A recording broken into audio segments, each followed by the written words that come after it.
Separated by cosmic cabinets, Brandon, Paul, and Logan are broadcasting the Nintendo Stuff podcast live using their telepathic powers. My name is Brandon Miracle, broadcasting live from the Break Room Arcade. If you look south of me in the video version, you'll see the wonderful face of Paul Anderson, broadcasting live from the Break Room Clubhouse. If you look to the right of me in the video version, you'll see the wonderful, beautiful, and quenched face of Logan Welliver, broadcasting live from the Break Room bedroom. Oh, he's getting real close to the microphone. He got his water, and he actually made it in time for the show. Welcome to the Nintendo Stuff podcast. This is episode 5, recorded live on August 3rd, 2018. You know what it is. This is the Nintendo Stuff podcast where we talk all stuff Nintendo. So we got join our Discord. Join our Discord. We're talking the show stuff with Nintendo. What? I thought this was the show, or the show stuff with Nintendo. This is the Nintendo Stuff, the show packed with Nintendo stuff. I could have sworn at one point having a different stuffing. A very set thing that you wanted to do. Yeah, I'm pretty sure that wasn't. I know I did. I don't remember what it is. Regardless, welcome to the show. We're talking Smash Blog Week 8.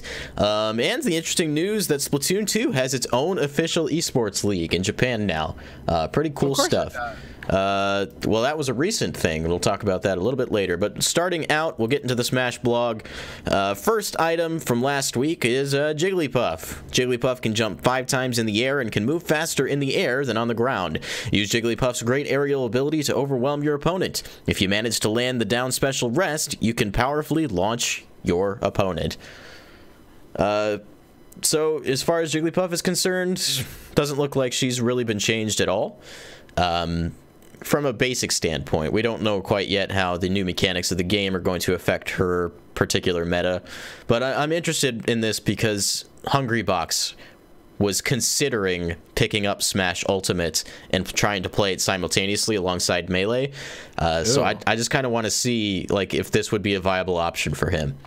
Yeah, I think Ultimate will be the bigger hit. I mean, I'm watching gameplay and I've been playing Melee myself. I think because I feel like Ultimate has a lot of Melee DNA in it, so I wouldn't be surprised to see Melee players kind of jump ship, because I think it'll be the more popular one, right? So I think it's definitely if there's ever a league crowd, yeah, if there's going to be a league or something that revolves around Ultimate, that's where the money's gonna be, you know. I think Ultimate's got a pretty healthy life ahead of it. You look at Smash 4, and 4 years later, it's still a game being played at EVO right now, if you're into that kind of stuff. Paul, you were going to say something? Well, just since Ultimate shows a little bit better, I think it's more appealing to crowds to sit and watch this than any other Smash game. So I think in that regard, this game is definitely going to be bigger in terms of broadcasting and tournaments. Yeah, so I hope we get some of that Melee crowd to come over. I know we're not going to get all of them. Mango has already come out and said that he's not going to pick up Smash Ultimate. Boo! But some of the reasons for Mango aren't entirely clear. That's really it. If the reason, some people just enjoy Melee and they're going to stick with it. And that's what he says. It's not even necessarily about Melee's specific mechanics. He just likes Melee. That's all there is to it. It's okay. I'll start playing as Pineapple, and I'll get really good, and I'll fill the void left by him. Yeah, but isn't there a professional, pro ARMS player with Pineapple attached to it? That's ARMS though. Well, you never know. Yeah. I mean, maybe they'll start playing Smash too. We'll fight for the title. That said, play whatever Smash game you want to play. I know I will be personally playing Ultimate, and I'm excited to see how many of the pros pick it up. We know Zero has officially confirmed he's coming out of retirement, and that's really exciting to me. They're all good Smash Bros. Yeah, everybody's a Smash Bro. Moving on to the next day, July 31st. Today's item, the fake Smash Ball. This dangerous item looks like a Smash Ball, but explodes when you break it. Take a closer look, and you can see that the symbol's horizontal line is thicker.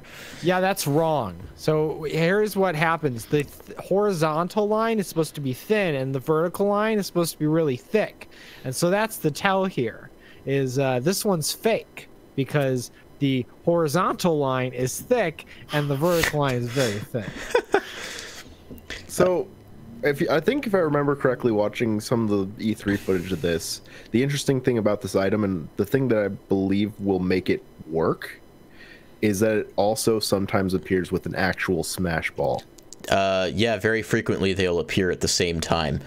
The other kind of neat tidbit about this item, and I picked this up from watching the Arcadian Teen Smash tournament they did at Comic-Con, which you haven't seen, you should watch. It was actually really good. The Smash Ball will actively seek out players. So the fake Smash Ball will constantly go from left to right across the stage, but it will cross over where players are fighting to try and get hit accidentally. So even if you identify that it's fake, it's going to try and get hit on purpose. Right. So this is pretty cool AI awesome. Built around it. Yeah. Yeah, so this is kind of cool. I don't remember who I was listening to, but they compared it to the fake item box from Mario Kart, and that's essentially what this is. It does pretty much the same thing. I think it does like a base 30% damage, so there's a big penalty for breaking this thing. That's meaty. I think 50% and above might even be a kill confirm, so don't break it. You're going to die. Quickly, the Sandman, as I was corrected earlier, says, I enjoy every Smash, but every time a new one comes out, I ditch it and play the newer one. Yeah, nothing wrong with that. I've only gone back to an old one once, Brawl. Of all the games, like, I'm actually more concerned with how Smash 4 is going to fare after Ultimate comes out. I feel like the entire Smash 4 community might jump over. Well, I feel like that's just the case for most games that were on the Wii U. Obviously, in this case, it's not the same game, right? But, you know, the Switch is getting all the Wii U games at this point. And because of the nature of Smash, a lot of people will jump ship from the last game to play the, you know, better version. Whether it's who even owns a Wii U? I do. Yeah, that's a really good question because not a ton of people do. Wii U's are going to be worth some money in like the next 5 to 10 years. Don't throw them away. Yeah, no, that's certainly true. Smash 4 is definitely going to suffer from being on the Wii U. Yeah. And there will only be like a handful of experiences that'll still truly be exclusive. But sure. I mean, I guess still the functionality. I think probably Pikmin 3 will probably stay on the Wii U. I can't imagine us getting a port. Well, I mean, 1 and 2 got ported to Wii, so I have a feeling this one will get ported. Well, you might be right. You might be right. Moving on, actually, there was a lot of posts on July 31st. The next one's today's music. It's the Galaga medley, and this one's good. This one's really good. I love like all of the little retro blips and bloops that they put into the piece. It sounds. Actually, they say it right here. The song, arranged by Yusuke Takahama, consists of 4 songs and sound effects from the game. It's like recreating the gameplay in sequence, and you can really get that when you listen to it. So I think this was pretty well done. This actually may have overtaken my #1 spot for favorite music piece on the My Music page. I could see myself like putting this on a lot of my stage builder stages if we get one. Hey to Moose Man and the Sandman in chat. Any other comments on Galaga? It's a song, no, and we'll hear more about it. I'm torn because I might make a video about this one, but I also I want to fit in the main title. And if you guys didn't know, I have a video up on the channel about last week's little music thing, the F-Zero medley. So Smashing Tunes. Smashing Tunes. Moving on, another post from July 31st. Today's stage, Lilat Cruise. This stage rests on top of the spacecraft. A lot of Brawl and Smash 4 players might even just call it the spacecraft because they hate this thing. It's noticeably not Corneria. Pleiades, I think, is how you'd say that, or Pleiades. Since the craft tilts from side to side, it can affect the trajectory of ranged attacks as well as your recovery distance. This stage is very famous in the Smash competitive community for being awful because of the way it tilts and janks your recoveries. That said, the hazard toggle prevents the stage from tilting. So this game... it runs into the problem of still not being Corneria. I mean, Corneria is coming to the game anyway, and we know that. I mean, with hazards toggled off, I mean, it feels like like a slightly augmented battlefield. Yeah, know? I mean, there's still some tilt to like the main platform structure, right? But it's not gonna tilt on you. You know what you're expecting. So yeah, I like having simple kind of modifications to that formula where you get the just the main platform and then like a few extra platforms, right? And so you just get a few different arrangements throughout like however many levels, and this one just kind of just a little more closely aligned with like what Battlefield is, you know. Yeah. So I've always something that's a little bit more accessible because without the stage hazards is good. I've also always liked the look of this stage because there's a really grandiose Star Fox battle taking place in the background as the stage transitions. Right. And also, and I'm wondering if this will be kept in the game, for those of you who don't know, if you hit left and right on the D-pad when you're playing as Fox, Falco, or Wolf on this stage, it will activate a codec call between the Star Fox and Star Wolf members that are currently in the battle. And I think there was like 5, 6, or 7 different ones that could come out of it. So I'm hoping that also returns, because I think it did in Smash 4 as well. They need to add it so that if all 3 of them are on the stage while you're playing, Alfonso answers the call. Oh, that'd be something. Another interesting note about the whole codec thing is in Smash 4 they introduced the Palutena's guidance on the Kid Icarus Palutena's temple stage, where Palutena would give Pit advice on the opponent that he's currently fighting in the game, and there's one for every character in the game except the DLC fighters. So I'm hoping for a little bit of a crossover between that, the Star Fox codec calls, and the Snake codec calls. I think there's some great opportunities to have some really funny dialogues between the 3 different universes. I'd be into that. I want Hades to come in and start talking to Otacon during a Snake codec call. That's the kind of stuff I want to happen. That'd be pretty amazing, actually. So yeah, I'm guessing it's pretty much confirmed at this point that the competitive community is going to continue to use this as a legal stage with hazards off. So good for them. Moving on, August 1st, today's fighter, Wario. Wario was announced in conjunction with the release of WarioWare Gorgeous in Japan, known as WarioWare Gold here. Or actually in Japan it's made in Wario Gorgeous, and here it's WarioWare Gold. I like the Japanese name a whole lot more, personally, but yeah, it's cooler. Yeah, Gold just sounds like I mean, it's kind of what it is. It's a compilation of sorts, you know, just packaged differently in the WarioWare style. Gorgeous is also a good name because it's all of the micro games like blown up, you know.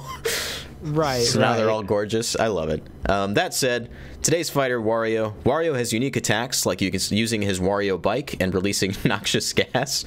He can jump higher than normal by leaping from his bike, which comes in handy when recovering. For his final smash, he turns into Wario Man and creates copies of himself for an all-out attack. So Wario is one of the characters who had his final smash changed from the previous games. Rather than transforming into Wario Man and having complete control over him, it is a kind of phoned in, you know, cutscene type attack. That said, it's still funny. Yeah. I am going to miss playing as Wario Man in Smash, though, because you could jump in the air and spam his up air, where he claps above his head, and you could do it really fast, and so fast, in fact, that Wario could fly by clapping his hands above his head if he did it over and over again. Still one of my favorite things ever about Wario's Final Smash. Yeah, other than that, I'm glad that Wario's here. I think he's got one of the most fun movesets in all of Smash Bros. Who doesn't love just riding his bike? Yeah, you can taunt on farting. It. Farting, especially. I mean, you ride the bike until you charge up the fart. That's the strategy. You're certainly gonna build up some gas sitting around on the motorcycle for too long. There's also the B attack where he just bites and starts chomping on his opponent, and it has like such a reach to it that your opponent doesn't have to be that close to you to just get swallowed up by Wario's big gaping mouth. Got a big mouth. He does. Got a big mouth. He could also eat his bicycle, which I always thought was funny, on top of just other items in general. So What a wacky dude. Yeah. You keep on being wacky, Wario. you wacky Wario guy. Speaking on Wario a little bit more, there is a great stage from Smash Brothers Brawl called WarioWare, where you would take place inside of an elevator from the WarioWare Mega Party games, and micro games would take place, and you could actually play them using the Smash characters, and there would be penalties for failing them. I really hope that stage comes back, because that is one of my favorite like hazard-ridden stages of all time. Just good fun. It's a fun stage. It's a bit chaotic, but it was actually in the 3DS version of Smash Brothers, which was a real disappointment for me. A lot of the greatest Melee and Brawl stages got put in that version of the game instead. And then they did. It's okay, because in the first I wonder what the shot, thought process, other than like, oh, they're In tied WarioWare? to like mobile games, you know. I wonder if they'll change the games at all. I hope so, or add a couple more. Oh, it's the gamer stage that's not confirmed yet from Smash 4. So we'll see if that comes back. Moving on to our last blog post for the week. It's Rodan, and there's a little bit more to this. We'll get to that in a sec. Yeah, it's spelled Rodin, but in the game they pronounce it Rodan. There's no A. Yeah, I don't really understand that, but anyway, Rodan gave Bayonetta her name. He summons a giant arm and unleashes a powerful blow, and sometimes he'll even give you a powerful weapon as he leaves. So, Dad. For those of you who have played Bayonetta, you'll know that he goes to hell and he beats up monsters and makes weapons out of them and brings them to Bayonetta to sell. So he's a monster hunter. Yes, actually, kind of. He's a monster hunter. I love Monster Hunter. If you look at his attacks, it's basically Bayonetta's smash attacks with her Wicked Weaves. Essentially the same thing. So they could. Except his hand is blinged out. His hand is blinged out. There's one scene, I think it was Bayonetta 1, where I think a gravestone like flies out of the ground and just like lands on his head, and he doesn't flinch at all. It makes a huge crunch sound and it just breaks when it lands on his head, and it makes me laugh every time because he just stands there with that stone cold expression on his face as a whole pile of rock just lands in his skull. This man is not the man you want to mess with. So on top of being an assist trophy, this post actually also confirmed that Delfino Plaza will be coming back to Smash Ultimate. Yay. Wait, I know Delfino Plaza. It's from that one Zelda game, right? Exactly. So this was a stage introduced in Super Smash Bros. Brawl, one of my favorite stages from that game. Brought back into Smash 4, and up until now we haven't seen any evidence of it all in Smash Ultimate, so I'm glad to finally have that confirmation. You know, Sakurai took this picture in game knowing that he hadn't revealed Delfino yet. He's just gonna slide that in there, not even mention it. Alleviate our fears. Yeah. But look at these graphics, man. Look at those, like, these suck. Do you see these, like, mountains? Doesn't even look real. Oh, hey, Logan's cutting out. He dropped the call. Dang. This is you guys, am I back yet? Can you guys hear me? Yes. Can you guys, how about now? Oh, yeah, now you're coming. I can hear Okay, you, but I'm not choosing to hear you. on Delfino Plaza. Oh, there you go again. So yeah, it's nice to have that back. That brings the total stage count to 85 stages in Smash Ultimate so far. Oh, wow. That, I believe, is more than the total stage number in Smash Wii U plus the total stage number in Smash 3DS, counting stage overlap. Oh. I want to say I did the math for that, and Ultimate has more than both games combined. Well, this really seems like it's becoming the ultimate Super Smash Brothers experience. Wow, that was a good joke, Logan. Wasn't a joke, it was serious. That was an honest statement. On the internet, and it says that Super Smash Bros. Is coming to Nintendo Switch, and this site's fake. Paul, it's so not funny anymore. It's not funny anymore. It was funny for the first few times, and now it's not funny anymore. You need to stop. You need to let it go because it's never coming to Nintendo Switch. So that does it for Smash News for the week. Like I said, EVO is currently going on right now, and in 7 minutes they will be doing Smash Ultimate exhibition matches on stage. We don't know if they're going to announce anything. There are world premiere announcements taking place at EVO this year, so who knows? The fact that they're playing it on stream at all is kind of interesting because they did not tell us before EVO that they were going to be doing that. So here we are. So keep an eye on that, maybe. Wow. The finals for Super Smash Bros. For Wii U are tomorrow night, and Melee will be on Sunday morning, so that's your schedule.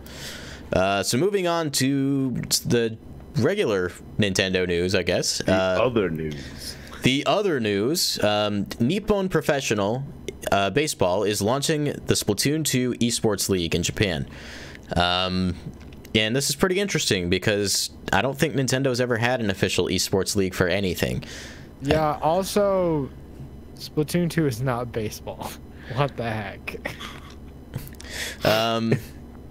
So let's read a little bit into this. So it's Japan, it's no different. Nippon Professional Baseball, Japan's Pro Baseball League, has now partnered with Nintendo to create a new Splatoon 2 esports league. Each of the 12 clubs will be represented in the digital league, with the start date scheduled for spring 2019. This isn't NBP's first venture into esports. In 2017, it partnered with Konami to host championships for its official baseball title, Jikyo Powerful Pro Yakyu, known as Power Pros in the West, and last week announced the launch of an official league. The Splatoon League Splatoon 2 League formation is somewhat different to a number of clubs and tournaments around the world that choose to focus on video games based on their respective sport. So this is pretty cool. Splatoon 2 has obviously had a very healthy esports life since it released in 2017, so I'm really happy to see stuff like this happening. It really shows Nintendo's stance on esports has changed. So yeah, I'm excited for this. I'll be tuning in when these start. Splatooning in. This begs the question if whether or not they're going to do something for Smash Ultimate with this. I'd say that it's a matter of time. You think? I think those are going to be the two pillars for Nintendo esports: Smash Bros. And Splatoon. Yeah. Logan, you look like you don't agree. Well, I mean, Smash Bros. And Splatoon, but I feel like it's not limited to that. I mean, I don't know how big ARMS is gonna get, but I think that, you know, has potential as well. And obviously Splatoon's pretty big. I could see Mario Kart. I was gonna say, I hope they dabble into that. That'd be neat. Mario Tennis Aces even has potential for a competitive scene. Yeah, I mean, Nintendo would have to push it and then fix whatever they need to fix. But it seems like the core game is really there, especially with the strategy and things. A lot of people describe it as a fighting game, and they're not far off the mark with the way it's designed. Right. So yeah, this starts next spring, and I'm excited to see it. That, I think, actually lines up with the end of Splatfest, doesn't it? Because Splatfest will be over next spring. Oh, or is it next summer? Spring, they're going to announce another 6 months or a year, you know? That's true. We do have another, what, 4-ish or 5 months of Splatoon 2 DLC updates. Yeah. So... yeah, Splatfest would end in July, so that'd be a good time to start something like this, I think. Mooseman in the comments, don't forget about competitive Sushi Striker. Oh, you're right. The thriving online scene for Sushi Striker. So that's enough of that. Moving on quickly, just mentioning that Inti Creates, the CEO, wants to remake Zelda 2: The Adventure of Link. Inti Creates did Blaster Master Zero, I think. That was one of the early Switch indie games. He says... was that them? I mean, the ones they give, the examples they give is Azure Striker Gunvolt and Bloodstained Curse of the Moon. Okay, I may have had it mixed up, but knowing their involvement in Bloodstained makes me a little more interested in something like this. I was telling Paul before the show that I'd rather have the team that did the Wonder Boy remake on Switch. I'd much rather have them do a Zelda 2 and that particular art style, and because the two games are so similar in the way they're designed. They're both side-scrolling games that involve sword combat. Oh, it does have they developed Mega Man Zero. Mega Man Zero? Mega Man Zero. Okay. I knew there was something with a zero in the title. Yeah, I mean, it's all the Mega Man Zero games that you're thinking of, and Mega Man 9. Is that? Oh, it was NT Creates and Capcom, so they were involved with Mega Man 9 and 10. Yeah, so I mean, I'd be okay with a Zelda 2 remake. I feel like that's a game that could really stand to have a remake and get a second chance. Especially with what they've done with recent remakes, most notably Samus Returns. Oh yeah, I mean, they turned that into a completely new game. So right, I think they could do the same. Yeah, they could burn a little bit more story into the game and really spice up the combat to where it's like that. It's a very tight game, but it needs to loosen up a little bit to make it a little easier, because Zelda 2 is notoriously difficult. So that's enough of that. The next story is pretty interesting. Ken Sugimori on balancing Pokemon designs. So I'll read a little bit of what we got here. He says, the technique I often use when finishing up designs for Pokemon is to keep the balance. I might try adding something uncool to a Pokemon that is too cool, or I might add something cheerful to a Pokemon that is too serious. I spoke about making friendly designs earlier, but what I actually do is take something cool and make it less cool.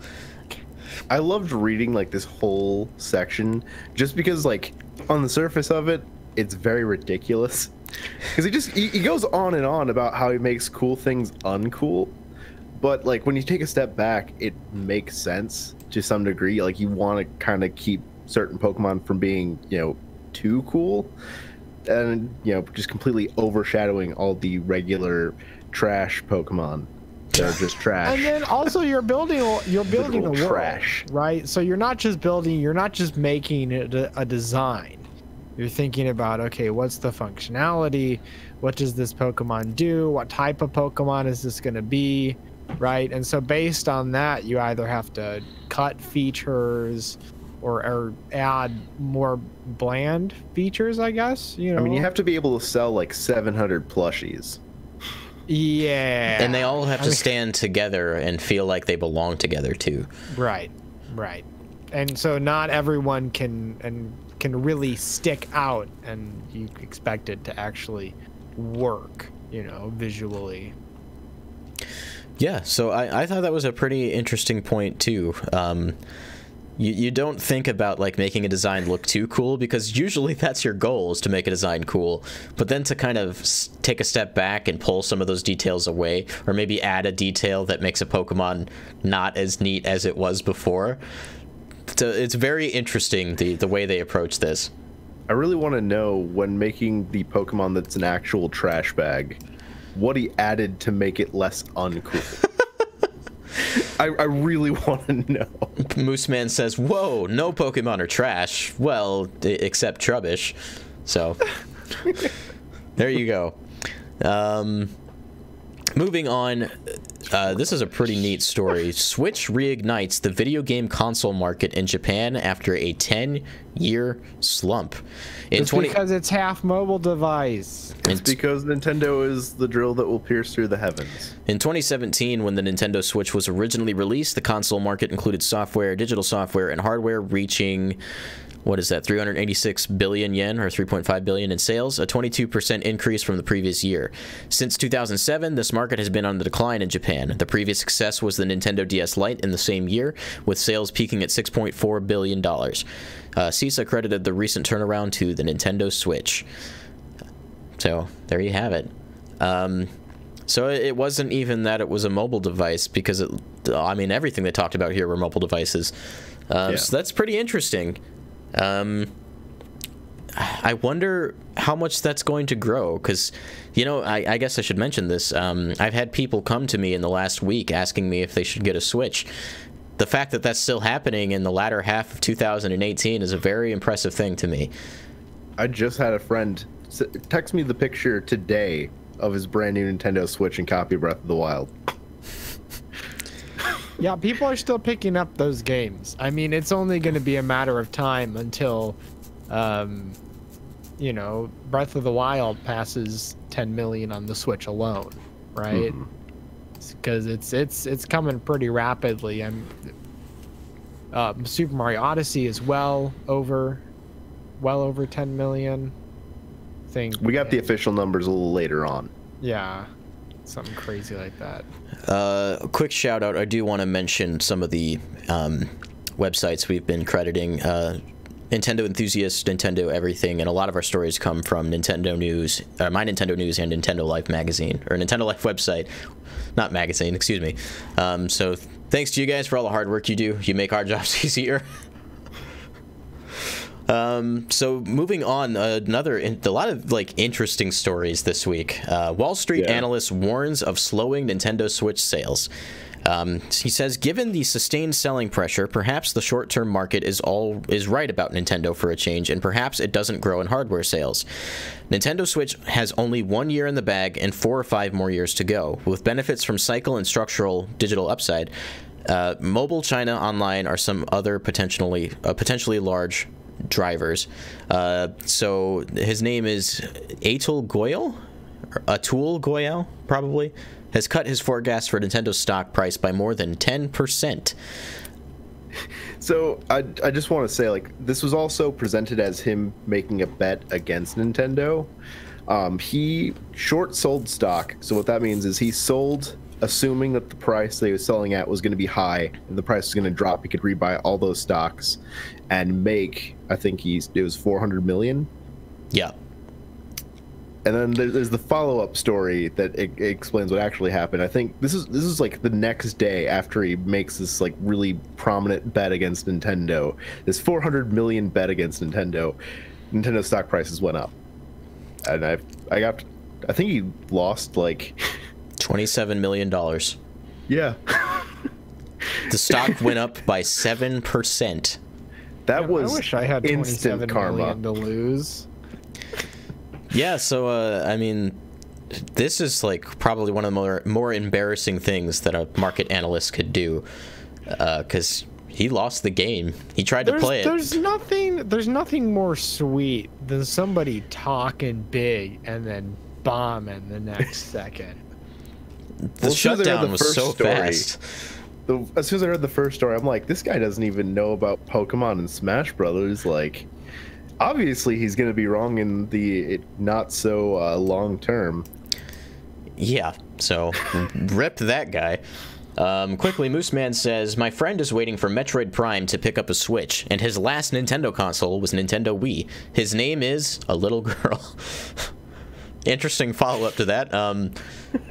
But yeah, that shows the staying power of Nintendo Switch. I guess in his case, Metroid Prime probably has a lot to do with that. But software and hardware obviously go together, so the Switch will only be defined by the games that come to it. So there you go.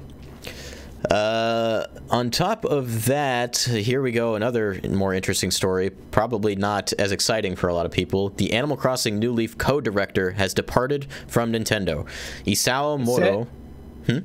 Sorry, go ahead. Isao Moro joined Nintendo close to decades ago. However, on July 26th, this comes from Nintendo Everything, Moro made it known on his Facebook profile that he departed from the company. It's unclear why he is no longer with Nintendo.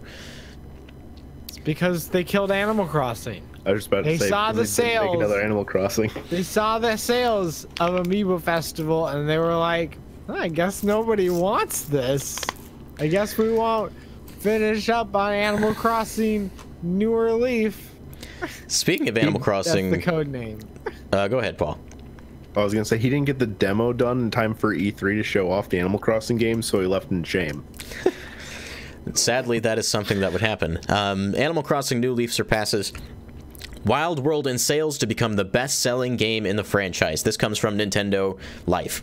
I didn't know that it hadn't been the best-selling game in the series at this point, But I guess Nintendo DS, with the ridiculous hardware sales that system has, it was kind of a no-brainer that Wild World would sell more. But here we are. Yeah, I'm a little bit surprised that New Leaf has finally surpassed it. But I mean, they've been pushing this game so hard. Well, I mean, that's the other thing. Is like it is the better game. It's on superior hardware, and they're able to do more with it. They expanded upon the franchise. I mean, New Leaf is obviously the biggest jump in the franchise. I mean, if you look at Nintendo's current marketing too, it makes absolute sense. Like, what are they pushing right now? 3DS. Which Animal Crossing game is on the 3DS? We also had the Animal Crossing Welcome Amiibo update that came out last year or the year before. Right. Yeah, and they started pushing it again because they're like new content. They even rebranded the box and put it back on shelves. So, yeah. Let's see. Wild World sold 11.75 million total units. New Leaf is now at 11.78 million units. So congratulations to Animal Crossing New Leaf. Yeah, that's a lot of money. Yes.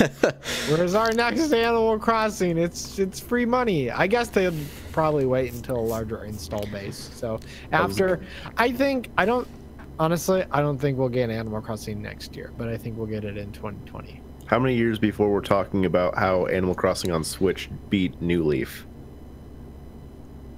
2 years. 2 years? You making a bet? I'll see you guys. So when we go to Japan, You'll lose 27 million. We're playing Animal Crossing on our Switch. Switches as we're walking through Japan, as Japanese people do on their Switches in Japan, as I imagine. Maybe. Because everybody in Japan's got a Switch at this point, right? And we will be playing New Leaf. In the spirit of high sales, it has just come out, and this was also true last year, but the fact that it's true now is even more impressive. Splatoon 2's attach rate is 53.5% in Japan. Yeah. More than 1 in 2 people own Splatoon on their Switches in Japan. That's crazy. Last year, what other franchise sells that well in Japan? Monster Hunter. Monster Hunter. Last year it was 55.68% at launch.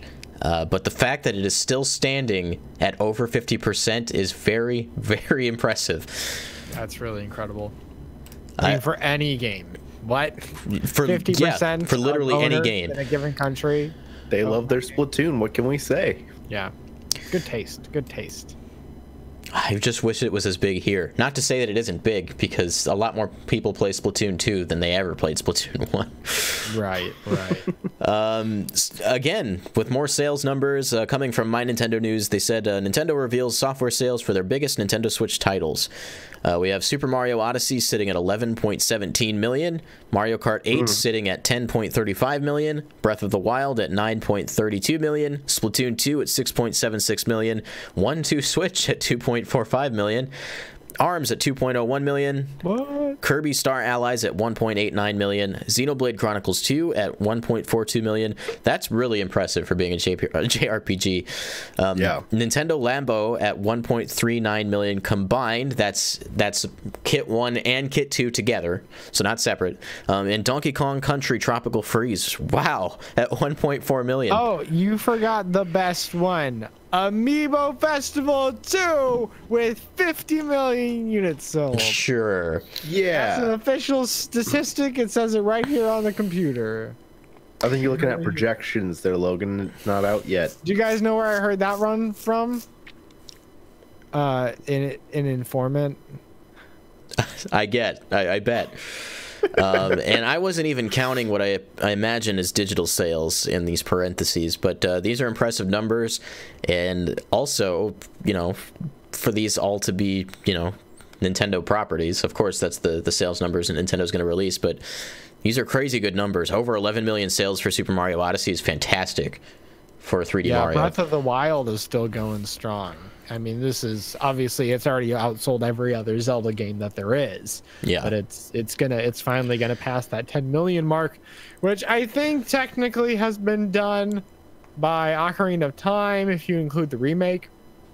But notwithstanding, I I think it's actually really impressive that Donkey Kong Country Tropical Freeze surpassed 1 million sales for being a port. But it's a good game. Well, There's a lot of people that just never had the opportunity to play it too. So yeah, Xenoblade, and I think it'll grow too. Xenoblade Chronicles 2 being over 1 million sales. Actually, it's over 1.5 million if you count digital sales. Also really impressive. ARMS over 2 million. That's really impressive for a brand new franchise. So lots of great numbers here. 1-2 Switch at 2.45 million. Kind of wish that was wasn't unexpected. Yeah. I hope that doesn't inspire them to make another game that's that bare bones. If they do 1-2 Switch again, they need to make it a little meatier. I'm gonna guess a lot of that was just like that really early thirst Launch for thirst. Switch games. What would you call a sequel to 1-2 Switch? 1, 2, 3 3 Switch. Switch. Yeah. 2, 3 Switch. 3-4 Switch.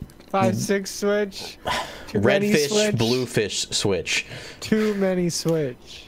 Too many Switch. Blue Con, Red Con Switch. Actually, if they don't call it either Switch Sports Resort or Nintendo Land 2, I'll be disappointed. Both of those games need sequels. Too. The sequel to 1-2 Switch. Amiibo When's Festival the 2. Joy Convention? Can we talk about how underrated Nintendo Land is? Oh man, it really is. It really is. I remember playing the Wii U when it came out, right? And just everybody getting together and playing some of those asymmetrical games. They're still fun to this day. Like, I mean, you could have fun just sitting and watching other people play it. yeah, the Wii U had so much potential, and it all kind of ended right where it started. Yeah. Oh well, what are you gonna do, right? Dream Drop says, "Do you think Smash is going to smash Odyssey?" I don't, but No. I do think it will be. I do think it'll surpass 10 million sales, but I don't think it'll easy. beat Odyssey. Easy. Well, Left, right switch. that's hard to say. That's hard to say. It really depends, right? If I had to bet, I'd bet on Odyssey just because it's a Mario title, and that's what Mario titles do. They sell. It's got more like general appeal. Right. So I don't know. Because if you look at the Wii, you know, I know that like not Odyssey, a Galaxy, you know, sold more than Brawl, but it's not like, I mean, Brawl was still like 13 million or something. I think the only Smash game that like was top of the charts for its system was Melee. Right. I think that's true. But Smash is always like in the top 5 or the top 10. Easily. So it really just depends on how they market it and how the tides have changed since, you know, the days of old. Of the top 3 games on this list, or of the top 10, I guess, on here, I think it will get as far as beating out Splatoon 2. Can't say for sure that it'll beat Zelda or any games above that, including Mario Kart and Super Mario Odyssey. That's where I see it kind of fitting in this mold. That's kind of what I was thinking.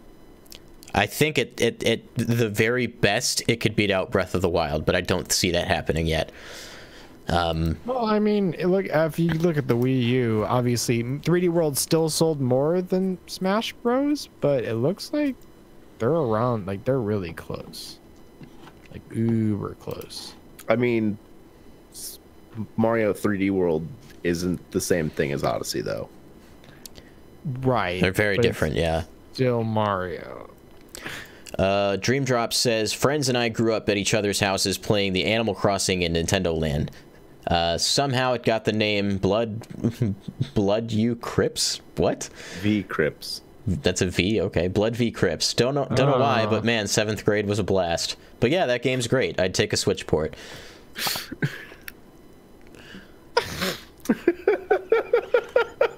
I don't know why this is so funny. I like how you applied that to Animal Crossing. Good work. That doesn't fit. There you go. So let's see. Moving on from sales numbers. Quickly, we should mention that Pokemon 2019's release date was redefined from the second half of 2019 to late 2019. It's gonna be November! No duh. It was always going to be November. That's how it always is. So people are actually upset about this, and I'm like, Do you pay attention to any trends at all? We It's knew like it was literally November. just saying the same thing except more specifically. Yeah. Like that's what you're getting mad about because people are being more specific. Yeah. All right. They're doing it for Germany. Otherwise, people can't pre-order. Like, I mean, some people might think, oh, it's a delay. No. No, this was always No. going to happen. Sorry to burst your bubble. Late we get late Pokemon 2019 in is November. still the second half of 2019, people. Yeah. We get Pokemon in November. We get Smash Bros. In December. That's how it's going to work. Moving on, Mario Tennis Aces version 1.2 adds the much-wanted mission retry feature and more. So there wasn't a mission retry feature? You had to go all the way back to the world map and jump back in, reread the dialogue, and then play the mission again.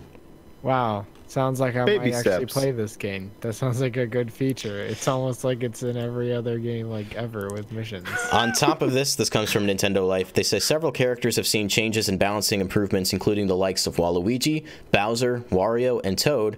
Various bugs have been fixed, and minor adjustments to energy consumptions have also been made. In a nice touch, players will now be able to select R-Stick only as an option for trick shots, something that I specifically asked for during the beta. I remember that. So kind of like using the C stick as your smash input. Yeah, you could also press the X button twice to do trick shots. However, I kept doing that defaulting to do that to either do a lob or a drop shot because that was the input from previous games. So I'm glad that got changed because it was really frustrating me.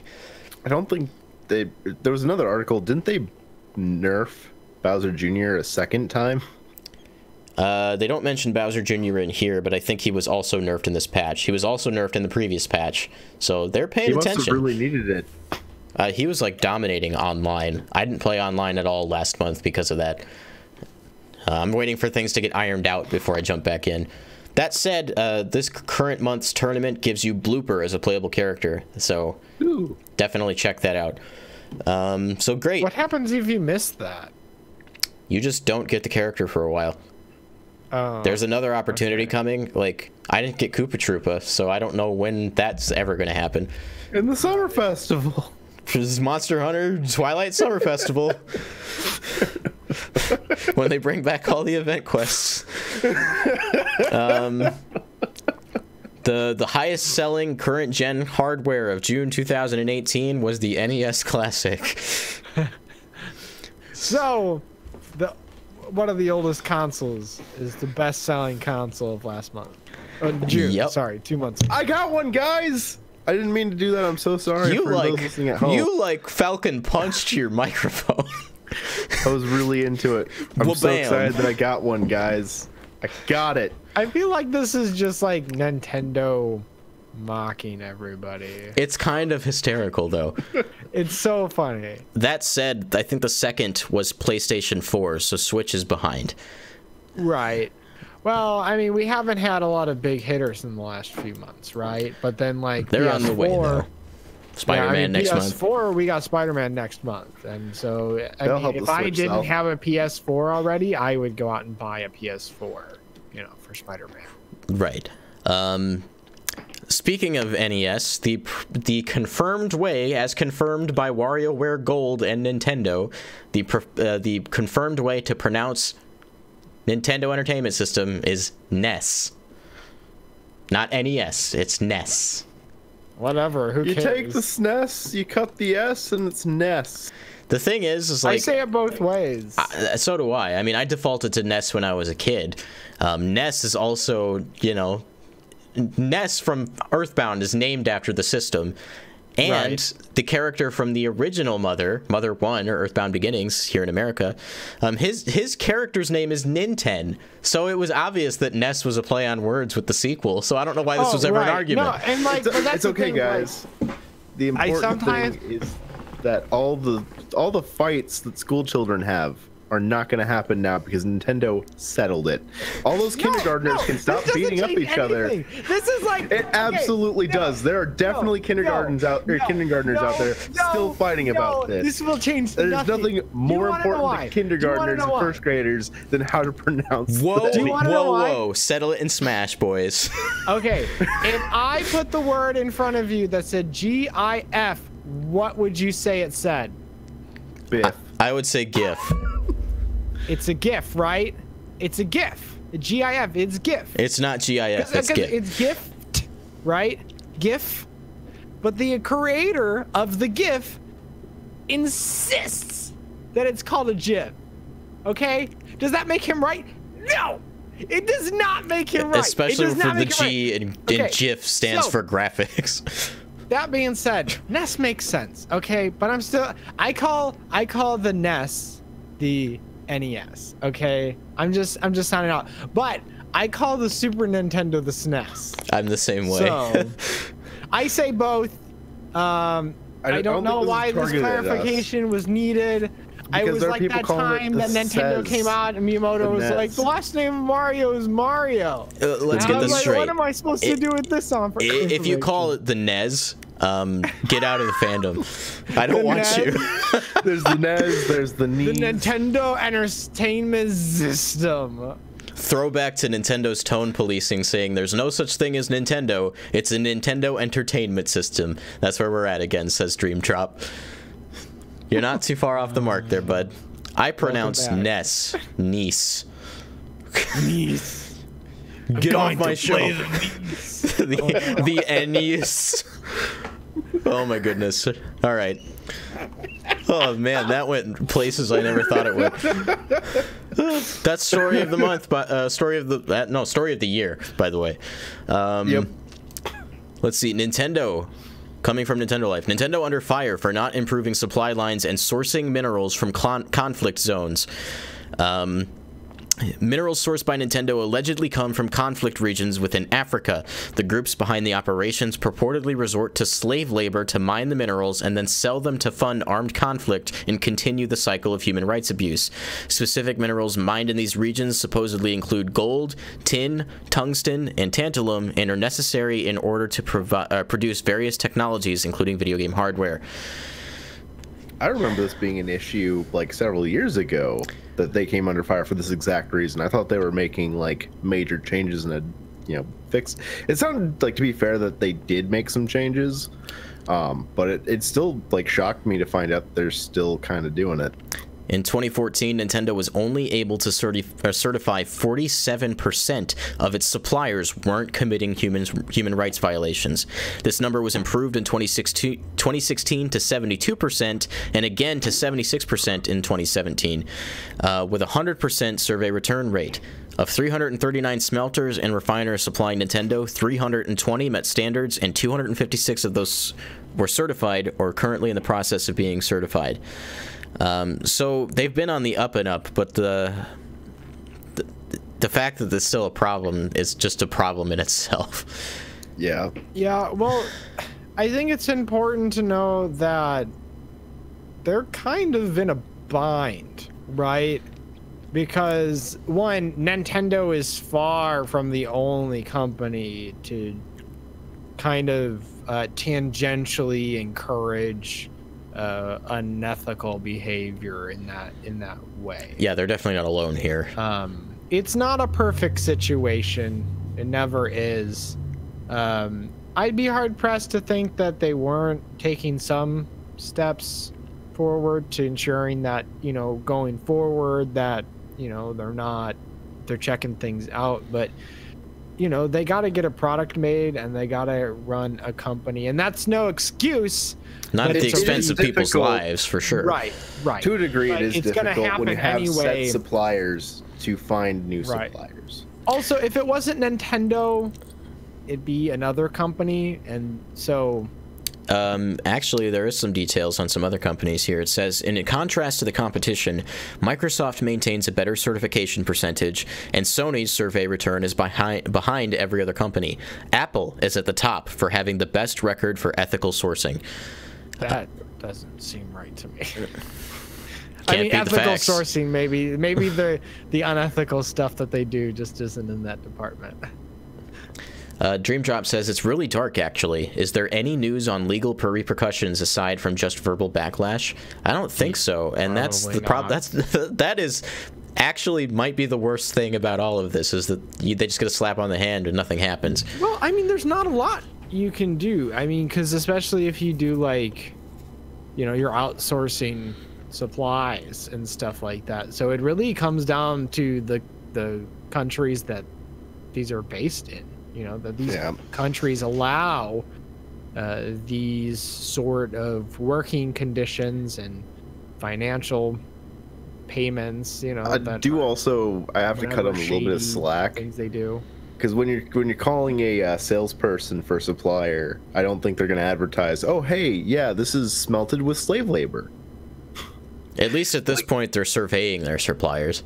Yeah, you do have to be vigilant for that reason, and hopefully this is something that causes them to, you know, ask more questions, investigate a little bit deeper when they're working with new suppliers. Right. And again, I feel like I should say again that, like, these are complicated issues. Like, they're deeply rooted. It's not as easy as, like, oh yeah, we're just not going to use those anymore.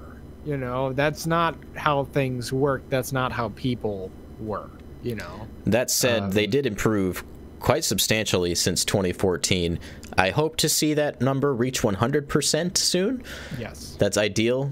They do have a 100% survey return rate, which I think is impressive. That means that they're, at the very least, they're enforcing that they get a survey back at all.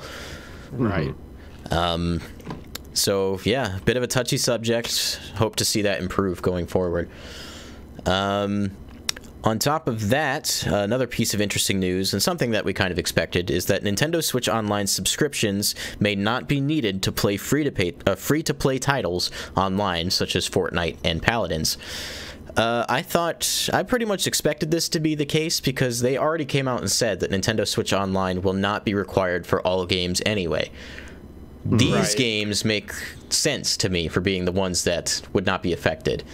Yeah, and also for some games that kind of run on their own kind of, you know, network or whatever, especially bigger games. Like, I'd be hard-pressed to think that Rocket League would be locked behind, you know, an online payment system, you know, to play online, especially on the Switch.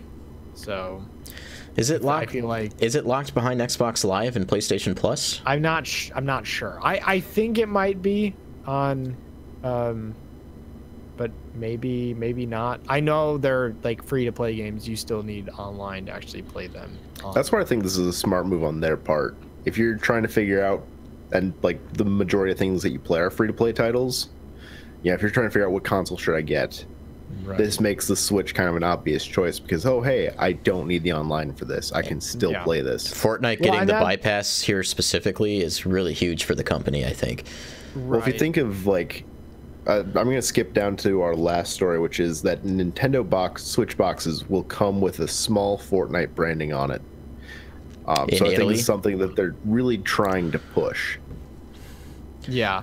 Well, I mean, I think, again, like Fortnite and Rocket League, these games are huge, right? And they're making so much money off of these games. And then they're also both cross-play.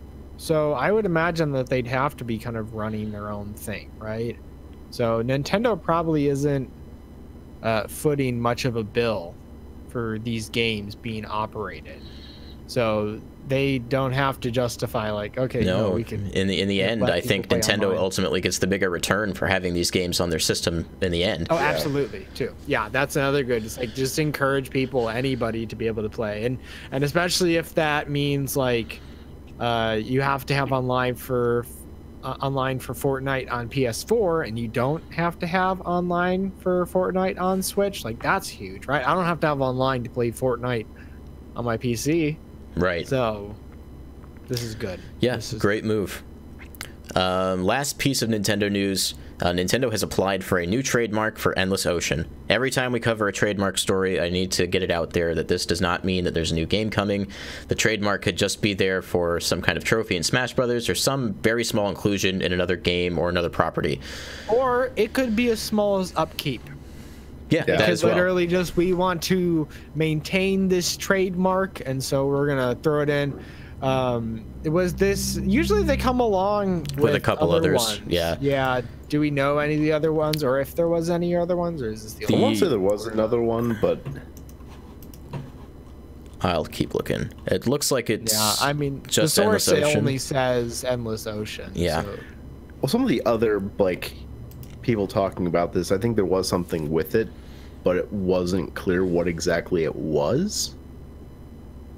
just like nobody knew what it was, or no translation. No translation, I'm guessing, or I don't know exactly what was going on. Well, that, I mean, despite that, you know, Endless Ocean was a game that came out on Wii, and I think it even had a sequel on Wii. Essentially, it's a series of games where you're underwater and you're surveying marine life. And it's very relaxing. It's all about just, you know, living in the moment, seeing what you can see and exploring. It's Subnautica minus Rust. Exactly. This was actually a game I was really interested in on Wii and wanted to get, just never got around to doing it. So if there is a new installment on Switch with the beautiful, you know, HD graphics, and they could put all of their energy into the visuals because there's very little to the gameplay experience. And make all the characters Mii's, and then like add like planes and jetpacks, and that would be so much fun. And call it something like Pilot Wings. I don't know. That's a great name. I didn't even think about that. You can use all the vehicle labo stuff that they're coming out with too. Look at us go. I kind of want to take a moment to kind of jump away from this topic in particular and go on the broader casual game market for Switch. I don't know how you guys feel, but I miss the casual games that came out of Nintendo from the Wii era. Yeah, no, some of those were great party games, you know. Yeah. I miss like Wii Party. We had Wii Party U on Nintendo Wii U, Nintendo Land, obviously, Wii Sports Resort in particular. There was a video on the BitBlock where, you know, they played the kayaking game, and I was watching it and I was getting all these emotions and feelings back of just how much fun just sitting around and doing that kind of silly stuff was. Yeah. And the With Switch, the functionality of the Joy-Cons, like, I'm surprised we haven't seen more of it. Yeah, I'd be totally down for like a small rebranding. So instead of Wii Sports, it's Me Sports, right? Yeah, for because sure. Mii's are still pretty prevalent, and I like having the Mii's, right? Mm-hmm. So give me my Me Sports Resort or my Me Pilot Wings. You know, well I guess yeah, Pilot Wings. I've been thinking about this a lot too because they just had Go Vacation, the Bandai Namco kind of Wii Sports Resort game. I kind of want to play that, but I kind of just want it to be Me Sports Resort. That's the reason I haven't bought it, is because I'm like, I'd rather just play Wii Sports Resort. It looks decent from what I've seen. Like, there looks like there's a lot to do, but from what I understand, it is a straight up port of the Wii game with some of the events missing. Oh, so it's just a port? It is just a port. It is not. There's nothing new That's about weak. it, from what I know. That's so weak. So it's like it was just an easy port that they're like, oh, this is gonna sell to those. Yeah, they don't really touch up the visuals from what it looks like. It looks like it sits around kind of the average as far as reviews go, but you could never really expect very high for a game like this anyway. Yeah. Right.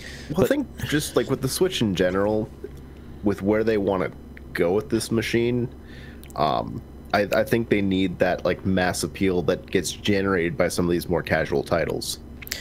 Yeah, no, I totally agree. I would love to just have a night where, you know, me and a couple buddies, we hang out in the over in my basement with a couple Joy-Cons, and we just play some Wii Sports Resort.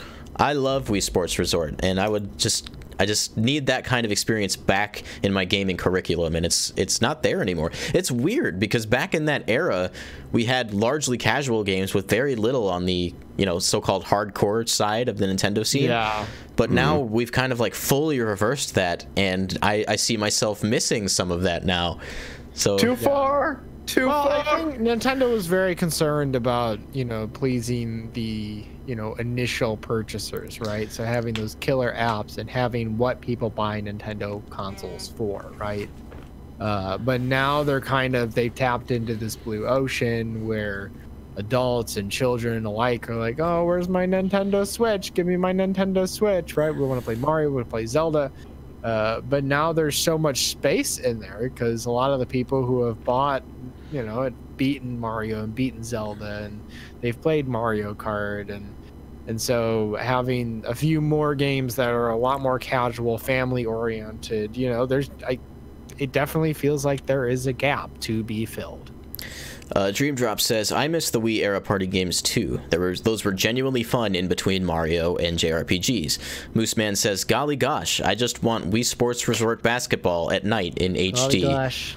That was one of my favorite mini games. In fact, I have many memories with Alvin and Devin at my grandparents' lake house, where they had a big finished basement and a big TV with a Wii setup, and we played Wii Sports Resort all the time. It was so much fun, and basketball was one of the games we went back to the most, so you just triggered a very fond memory in me, so thank you.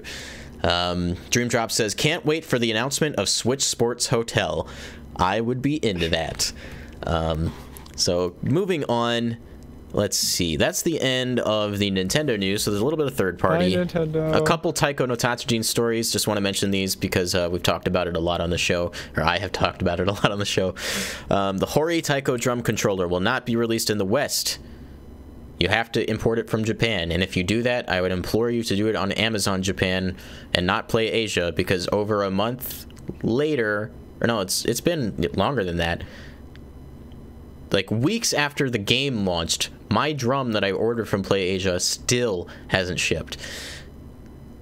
That's not even counting it being stuck in customs or anything. It just hasn't left. It takes a minute to figure out how to operate your way through Amazon Japan, but it's not that difficult once you figure out, press the English button. Yeah, you can kind of walk through it at that point. I was looking forward to buying this when they just brought it to the West, but I guess I got to do it the fun way. Yeah. Thankfully, I've learned from your experience, and I know Amazon Japan. Thanks for really screwing up there, Brandon, for us. You'll get it cheaper on Amazon Japan, and it will also arrive in just a few days. I got mine in 3 days flat from Japan, so not bad. Yeah, some people say Amazon's too big, but when it makes life so convenient like that, I'll forgive them. They have their moments. Mooseman says, what would be a good American name for the drum game? Well, they used to have one, Taiko Drum Master, which was the literal translation of Taiko no Tatsujin. Actually, I think Taiko Drum Master was a fine name, personally. Yeah. I like that they're calling it Taiko no Tatsujin here, but I think that severely limits the market appeal. I just don't think they wanted to put that much effort into rebranding it as Taiko Drum Master when porting it. I mean, they did when they made the Western game back in 2004. Yeah, I mean, at this point, they were just like, oh, we're already doing an English translation. We might as well just release it digitally, right? Slap it on the eShop, no extra work. Speaking of the English translation, that comes out next Thursday, along with the first DLC pack for Taiko no Tatsujin, including 5 Studio Ghibli songs, so you can look forward to that as well. Wow. So if you don't want to wait for the English version, you just buy it off the eShop, the Japanese eShop. That'd be my recommendation. And then make sure to throw your Joy-Cons at the screen when you're drumming. Right, exactly. Taiko no Tatsujin Drum and Fun sold through... Why do they call it Drum and Fun? Sold through 50 of its initial shipment in Japan. 50%. It's Drum and Fun. Yeah. Yeah, that's pretty good. I don't know the numbers on Taiko no Tatsujin just in general. I know there is a pretty big appeal in Japan, obviously, because the arcade machines are really big there. But because of that, I feel like that might deter some sales, because you can get a bigger song selection and a more traditional Taiko experience by just going to the arcade and playing it there. So, that said, that's still pretty good. Curious to see how it performs here. Dragon Ball Xenoverse series tops 10 million worldwide sales. So that's including Dragon Ball Xenoverse 1 and 2, I'm assuming. I believe so. Wow, only 10 million? These games must suck. Dragon Ball Xenoverse 2 has gotten so much more support than I ever thought it would get. It's still getting support. Yeah, it's crazy. Still going strong. If you're a fan of Dragon Ball Super and you kept up with the show, the game didn't leave you behind, or the game didn't get left behind, I guess I should say. They've kept up with all the up-to-date content, and it's been really cool. I'm kind of at the point where I want them to make a Dragon Ball Xenoverse 3, kind of reinvent the wheel a little bit, come up with a new gameplay engine, and yeah, because at this point I've sunk so much DLC money into Xenoverse 2 that I don't want to like go down the hole any deeper. I mean, you basically bought Xenoverse 3 already, man. I know, right? So that's cool. I love the Xenoverse series. I can't wait to see what's next. Obviously, Dragon Ball Fighters is currently like the big Dragon Ball game, also at EVO right now. Yay! So there's Dragon Ball for everybody. Like Xenoverse, I think is a more casual experience, but it's multiplayer centric. And then Fighters is that competitive fighting game that the scene has always wanted, and now they have it. So moving on. Capcom has said that they had a profitable quarter. I can't get the link to work, actually, but Mega Man and Monster Hunter World are their big sellers right now, it sounds like. Wait a minute. Monster Hunter World? You mean they're, like, best-selling title of all time? Yeah, I mean, it's not that big. No biggie. Obviously, we have Mega Man 11 coming later this year. That's a game I am looking forward to a lot. Hopefully, it's not a Mighty Number 9 kind of situation, but from what it looks like, it's not going to be that. Ash Paulson from GameXplain got some hands-on time with it, and he was very impressed. And he is like the highest person on the Mega Man expertise list of people that I know, so I trust his opinion highly in that regard. So, look forward to that. That's coming out in October, I think. I will definitely be picking that up. Dream Drop says maybe they could use those profits to make Marvel vs. Capcom Infinite a good game. Wow. Woo. Dang. Hey, guess what Capcom fighting game is not at EVO right now? Good lord. Checkmate. I think Street Fighter V is at EVO right now, so at least they have that going for them. And that was also a disastrous launch of a game. Mooseman says, I agree, Dream Drop, but I still bought all of the DLC. Well, I mean, Monster Hunter is one of the playable characters in Marvel vs. Capcom, and that almost got me to buy the game by itself. But I didn't. I would rather spend my DLC money on the Teenage Mutant Ninja Turtles and Injustice 2, the greatest DLC of all time. Let's see. Moving on. Getting games to look good in handheld mode for Switch is hard, but exciting, says Panic Button, who has been responsible for a lot of the games that have come to Switch. I also cannot get this link to work. Yeah, no, I can't either. So they have something's wrong with the Nintendo Enthusiast website or something like that. Good times, right? So can't really comment on what they have to say so much because I can't read it. Well, I mean, just based off of that, it sounds like, you know, that they're excited to be working on the games that they work on, and just because partly it's like, okay, we have to get this game looking fantastic, you know, in handheld, right? So people are really just excited about that functionality, and they have been since the Switch launched, right? That's half the draw, and quite literally half the draw.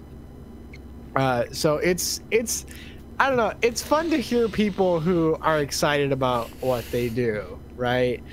Even if it's just on the technical side of getting a game to run properly and look good. This is one Panic that, like, Button has done so many ports at this point. I think they were involved with the Rocket League port, which obviously, like, it was kind of rough at launch. They did Doom.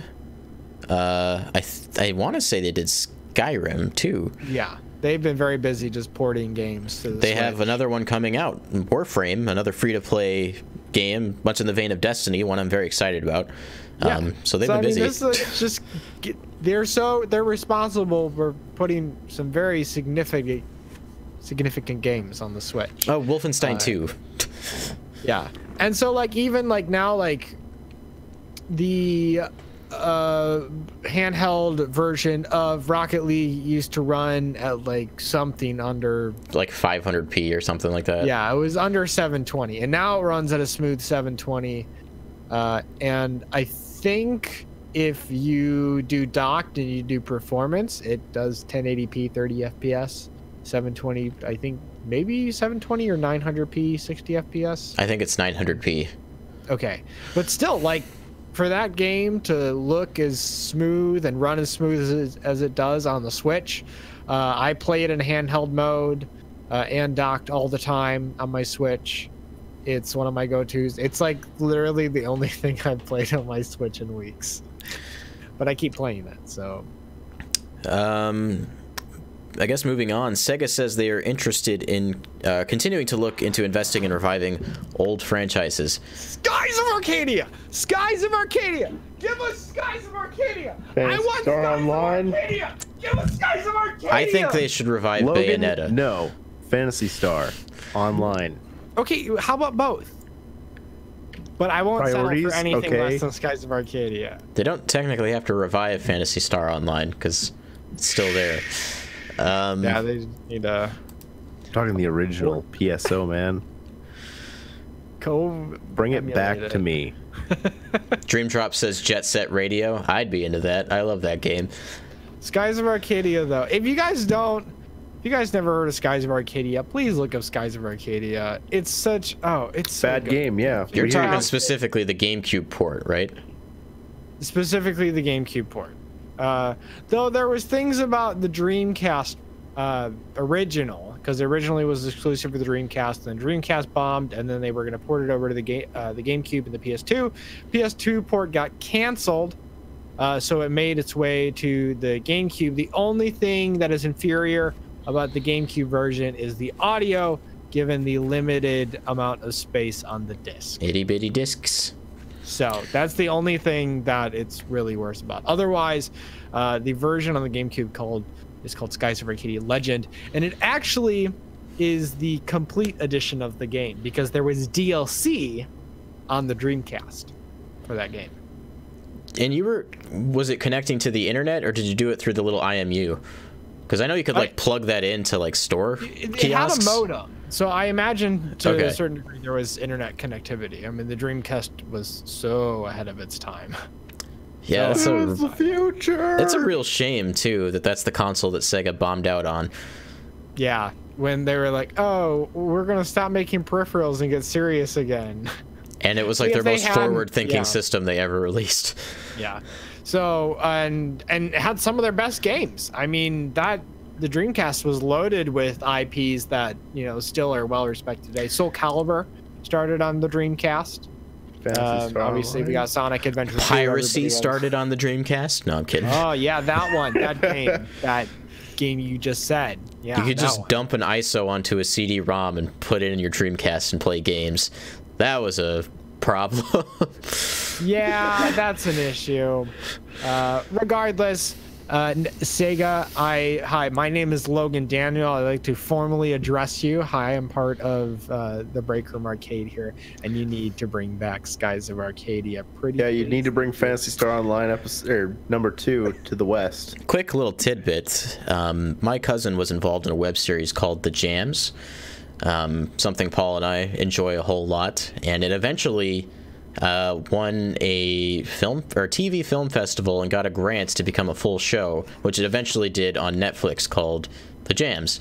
And one of the main characters, I can't remember his first name, like his actual name. However, during E3, I was like skimming around my Twitter feed and I came across Sega's live stream, and there he was, the host of Sega's live stream. Really? Yeah. So, small world.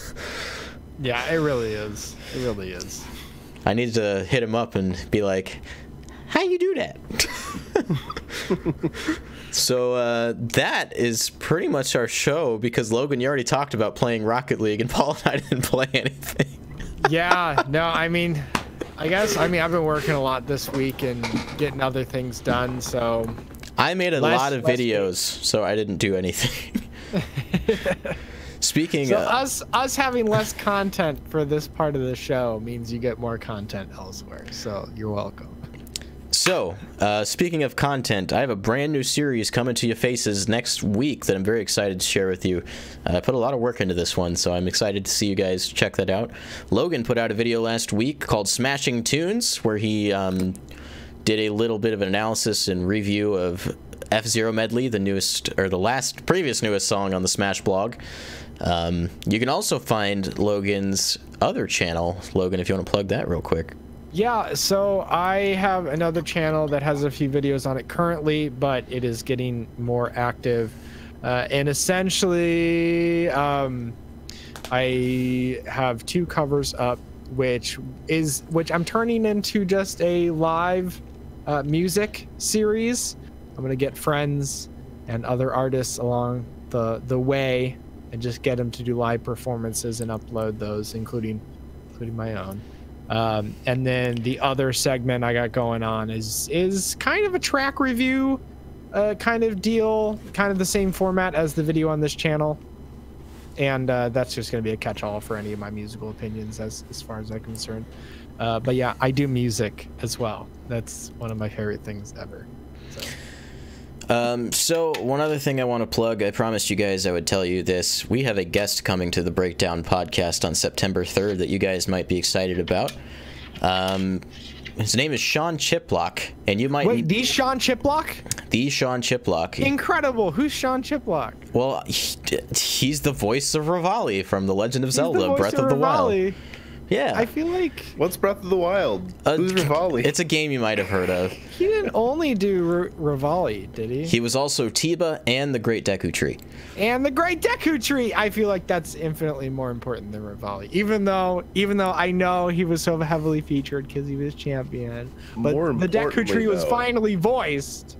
More importantly, though, if you live in China, he was the voice of Trunks in Dragon Ball Super. Southeast Asia. Okay.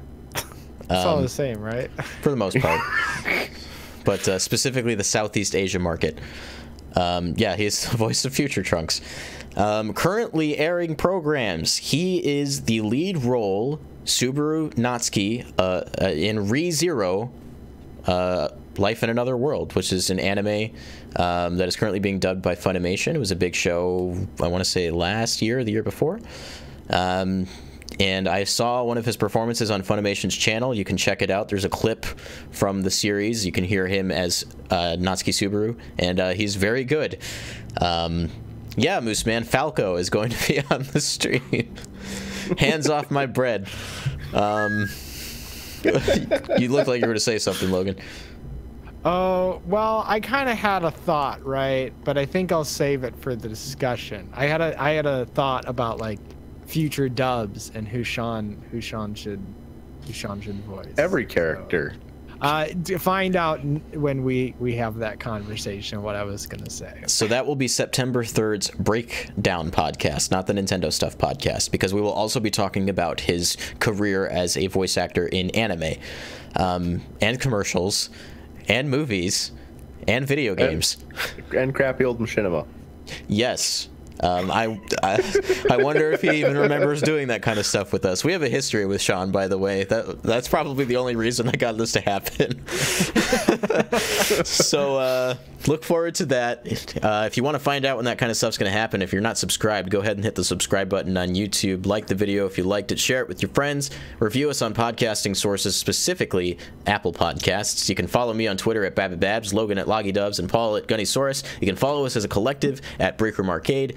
Join our Discord server if you want to chat with us, talk with us about all the cool stuff that we're doing, or if you just want to tell us what you ate for breakfast. I would love to know what you ate for breakfast. And also, yes, send us memes. Also, talk to me about Megalobox. There you go. If you're interested in supporting the show even more, you can click down. There's a link to our Patreon.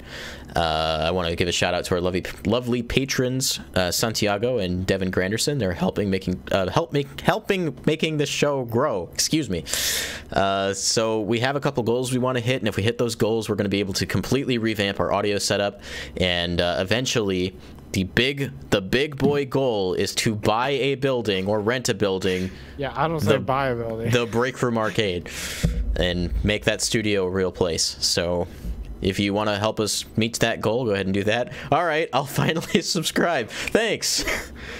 You're already MVP. subscribed. I knew that. We are 10 subscribers away from the big 500. So help us reach that goal. Friend. Yeah, it's a Tell your million. friends. That's Tell your how it friends. happens. In the coming weeks, like I've always said, and I will continue to say until it happens, we'll have Rogers Base on to talk about Shokugeki no Soma. So he's currently at Evo, so that'll happen soon. So with that, Also, though, I just want to say, if you don't have friends, we're your friends, but also just tell strangers. right. But with that in mind, we'll see you guys on Monday at 7:30 p.m. Central Time for the Breakdown Podcast. So don't break your backs, breaking the games, but for now, break time is over.